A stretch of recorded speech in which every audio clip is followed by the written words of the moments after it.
नीतीश कुमार क्या एक बार फिर से पलट सकते हैं? ये जो अफवाह फैल रही है, ये जो आशंका जताई जा रही है, वो केवल और केवल इसलिए क्योंकि अब ये कहा जा रहा है कि नीतीश कुमार अब 2 किस्तों में इस्तीफा देंगे। जी हां,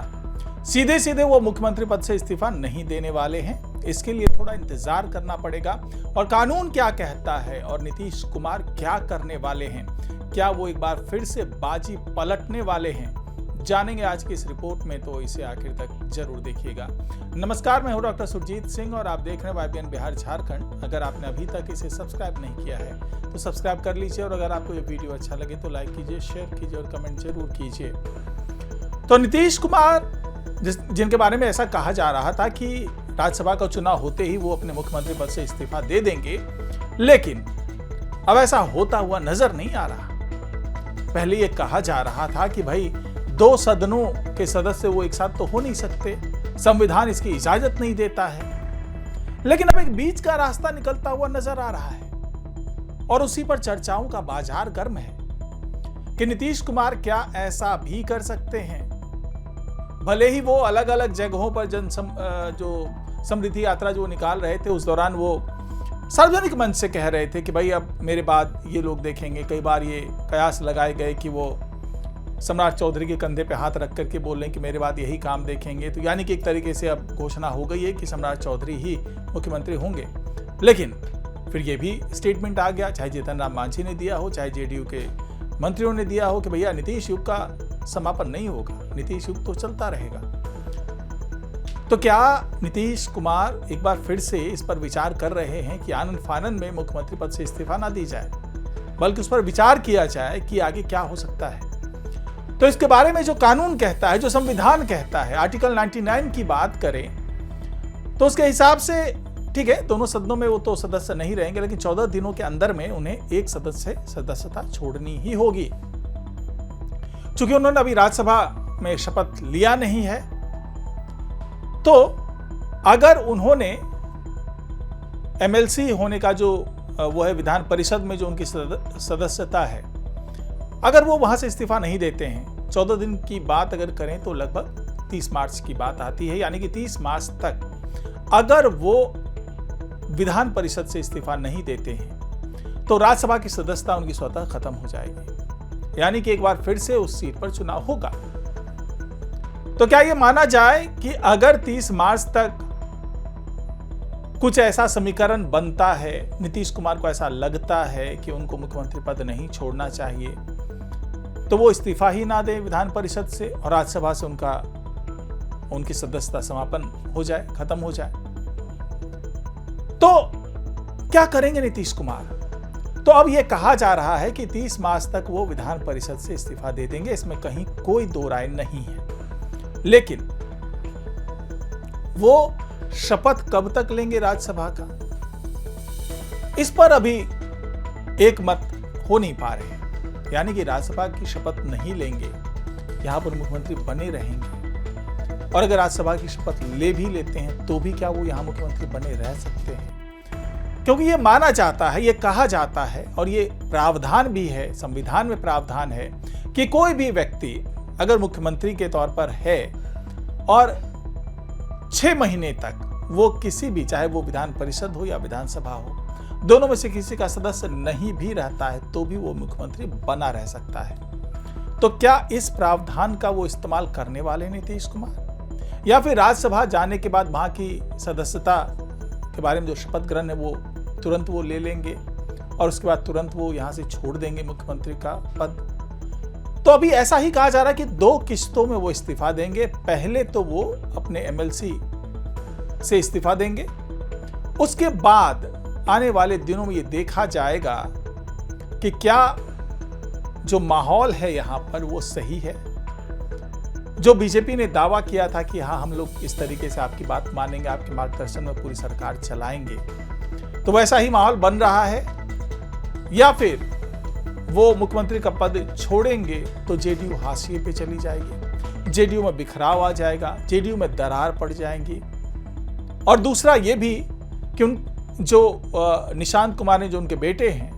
वो कितनी जल्दी इस राजनीति को समझ लेते हैं, कितनी जल्दी वो इस रंग रूप में ढल जाते हैं, कितनी जल्दी सरकारी कामकाज को वो समझ लेते हैं। अगर वहां पर भी कहीं दिक्कत आती हुई नजर आएगी तो हो सकता है कि नीतीश कुमार वापसी कर लें।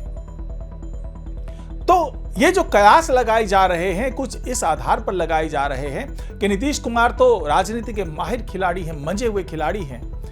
तो वो नहीं चाहेंगे कि हर चीज जो है वो बीजेपी के हाथ में सौंप दी जाए। बीजेपी के मन में यह डर बना रहे कि कभी भी नीतीश कुमार वापसी कर सकते हैं। यही वजह है कि अभी बीजेपी ये चाह रही है कि जल्दी से जल्दी ये राज्यसभा आ जाए, जल्दी से जल्दी ये मुख्यमंत्री पद छोड़ दें वहां पर, ताकि जो बीजेपी की ओर से जो भी मुख्यमंत्री पद का उम्मीदवार होगा, अभी तक तो माना जा रहा है कि सम्राट चौधरी मुख्यमंत्री बनने वाले हैं, लेकिन सरप्राइज देने में तो उस्ताद है बीजेपी। तो क्या ये भी हो सकता है कि बीजेपी अपना प्यादा ही बदल दे, अपना उम्मीदवार ही बदल दे, क्योंकि ये माना जा रहा है कि सम्राट चौधरी ही नीतीश कुमार की भी पसंद है। और बार बार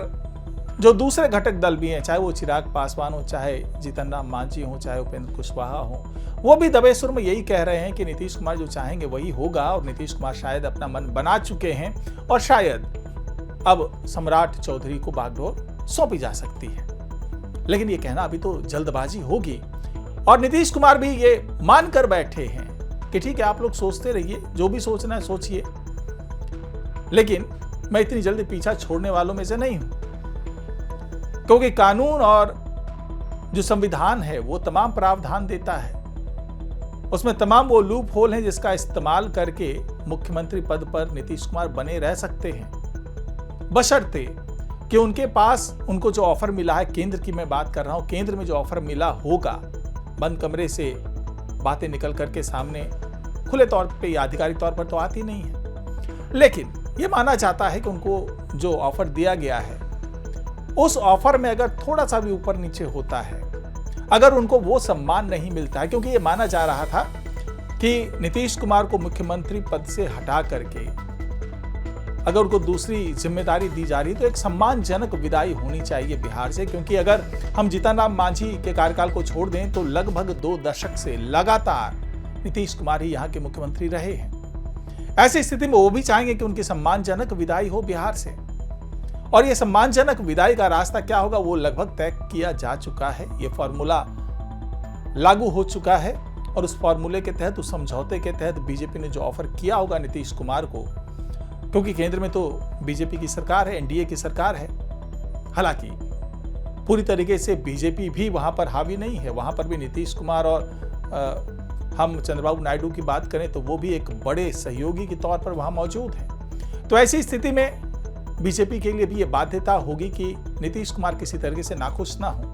और उनको जिस तरीके से सम्मानजनक तरीके से केंद्र में लाने का प्रयास किया गया है और केंद्र में जो उनकी भागीदारी तय करने की बात की गई है,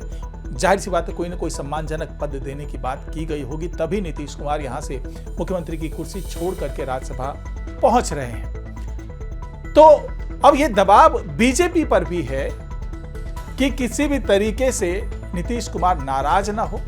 किसी भी तरीके से नीतीश कुमार को ऐसा ना लगे कि उनके साथ छल हो गया, धोखा हो गया, उनको जो प्रॉमिस किया गया था वो उन्हें मिला नहीं, और या फिर ये भी कहा जा रहा है कि वो जिस तरीके से अपने बेटे को लॉन्च करना चाह रहे हैं बिहार में, जिस तरीके से उसकी राजनीतिक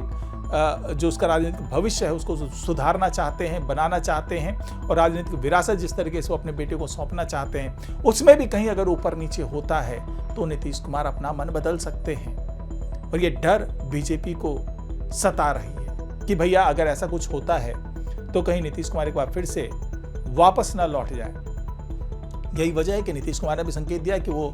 2 किस्तों में रिजाइन देंगे, पहले वो विधान परिषद से रिजाइन देंगे, उसके बाद वो समय आने पर मुख्यमंत्री के पद से रिजाइन दें। हालांकि ये माना जा रहा है कि अप्रैल के फर्स्ट वीक या सेकेंड वीक तक वो मुख्यमंत्री के पद से भी इस्तीफा दे देंगे, और यहाँ पर नीतीश युग का समापन होगा, और हो सकता है सम्राट युग या फिर बीजेपी युग की शुरुआत होगी, और यहाँ पर जो शासन व्यवस्था है वो बदलता हुआ नजर आएगा। तो फिलहाल आज की रिपोर्ट में इतना ही। नमस्कार।